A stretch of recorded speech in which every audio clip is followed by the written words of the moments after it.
Kepala Dinas Perikanan dan Kelautan Kabupaten Buleleng, Made Arnike mengatakan, dari tahun ke tahun kondisi terumbu karang di wilayah Buleleng semakin membaik. Arnike juga mengajak masyarakat dan nelayan untuk menjaga terumbu karang di wilayah Kabupaten Buleleng.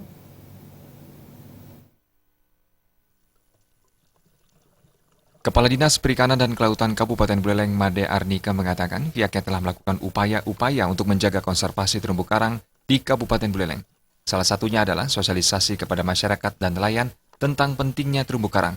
Arnike menambahkan perkembangan konservasi terumbu karang dari tahun ke tahun telah semakin baik. Masyarakat pun diajak untuk bersama-sama menjaga terumbu karang di Buleleng. Apabila terumbu karang dirusak, perekonomian nelayan wisata di Bali Utara turut terancam. Berkomitmen bagaimana kita tetap menjaga konservasi terumbu karang yang ada di Kabupaten Buleleng.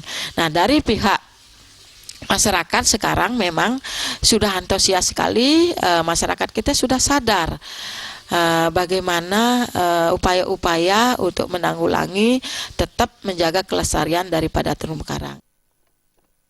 Arnike menambahkan ada 3 kawasan pencandangan terumbu karang di Kabupaten Buleleng, yaitu Pemutaran, Tejakule, dan wilayah Lovina. Komang Yuda, Bali TV.